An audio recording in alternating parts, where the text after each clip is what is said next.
નમસ્કાર વાલા પેન્શનર મિત્રો, નિવૃત્ત કર્મચારી મિત્રો, ભાઈઓ તથા બહેનો, સ્વાગત છે આપ સૌનું આપણી આ યુટ્યુબ ચેનલ જેનું નામ છે Bhavesh Makwana news YouTube channel.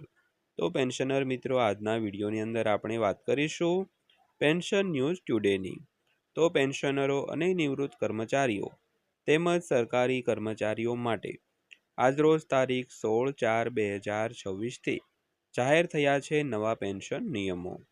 તો શું છે આ નવા પેન્શન નિયમો, જેની આજના વિડીયોમાં આપણે ચર્ચા કરીશું। તો આજનો આ વિડીયો તમે ખાસ કરીને અંત સુધી જોઈ લેજો મિત્રો।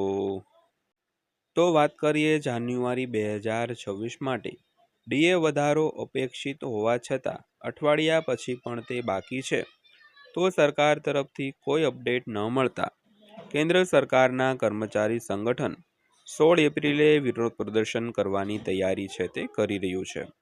તો આગામી મોંઘવારી ભથ્થામાં વધારાની રાહ હવે જોવાઈ રહી છે અને કેન્દ્ર સરકારના કર્મચારીઓની ધીરજ ખૂટી રહી હોય તેવું લાગે છે। તો ઘણા વર્ષોમાં પહેલીવાર વિલંબ સામાન્ય સમયરેખા કરતાં વધી ગયો છે અને હવે સ્ટાફ યુનિયનો રસ્તા પર ઉતરવાની યોજના છે તે બનાવી રહ્યા છે। તો ભલે તે ફક્ત 1 કલાક માટે જ હોય। સૌથી પહેલા વાત કરીએ તો કર્મચારીઓમાં વિરોધનું આયોજન। તો ધ ઇકોનોમિક ટાઈમ્સે એક અહેવાલ આપ્યો છે કે central government employees and workers ના કોન્ફેડરેશન દ્વારા કેબિનેટ સચિવને જાણ કરવામાં આવી છે કે તેના સભ્યો 16 એપ્રિલ 2026ના રોજ કાર્યસ્થળો પર લંચ અવર પ્રદર્શન કરશે। તો પોતાના પત્રમાં સંગઠને સ્પષ્ટ કર્યું છે કે આ વિરોધ એક જ માંગ પર કેન્દ્રિત છે, એટલે કે 1 જાન્યુઆરી 2026થી અમલમાં આવતા પેન્શનરો માટે બાકી ડીએ અને મોંઘવારી રાહતની તાત્કાલિક જાહેરાત કરવામાં આવે। તો અહેવાલમાં જણાવાયું છે કે અનેક વિભાગોના કર્મચારીઓ ભાગ લે તેવી અપેક્ષા છે। તો આમાં આવકવેરા, ટપાલ સેવાઓ, કૃષિ અને બોટનિકલ સર્વે ઓફ ઇન્ડિયા અને જીઓલોજીકલ સર્વે ઓફ ઇન્ડિયા અને સર્વે ઓફ ઇન્ડિયા જેવા વિભાગોનો સમાવેશ થાય છે। તો વાત કરીએ કર્મચારીઓ કેમ નારાજ છે। તો મુખ્ય ચિંતા વિલંબની છે। 2016માં 7મા પગાર પંચની શરૂઆતથી ડીએમાં વધારો સામાન્ય રીતે સમયસર જાહેર કરવામાં આવ્યો હતો। જો કે આ વખતે અપેક્ષિત સમયમર્યાદા અઠવાડિયાના પછી કોઈ પણ અપડેટ છે તે કરવામાં આવ્યું નથી। તો ઘણા કર્મચારીઓ માર્ચની શરૂઆતમાં હોળીની આસપાસ જાહેરાતની આશા રાખતા હતા, જેમ કે પાછલા વર્ષોમાં ઘણીવાર થતું હતું, પરંતુ એપ્રિલ શરૂ થઈ ગયો હોવાથી હજુ સુધી કોઈ સત્તાવાર જાહેરાત છે તે કરવામાં આવી નથી।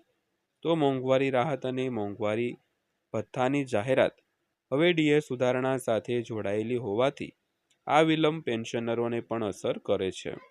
તો હકીકતમાં સૌથી તાજેતરનો ડીએ સુધારો ઓક્ટોબર 2025માં કરવામાં આવ્યો હતો અને તે જુલાઈ 2025થી લાગુ થયો હતો।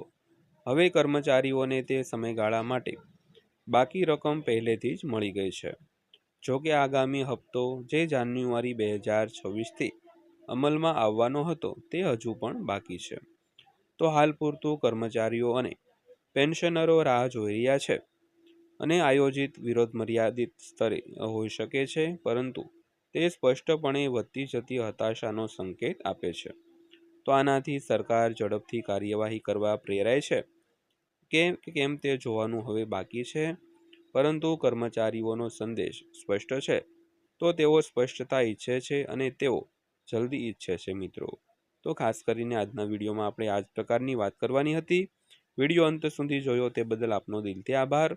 વિડીયો પસંદ આવ્યો હોય, માહિતી સારી લાગી હોય તો વિડીયોને એક લાઇક કરજો અને આવા જ વિડીયો જોવા માટે આપણી આ ચેનલ સબસ્ક્રાઈબ કરી લેજો। તો ફરીવાર પાછા મળીશું એક નવા વિડીયો સાથે, નવી માહિતી સાથે। ત્યાં સુધી સૌને જય હિન્દ, વંદે માતરમ।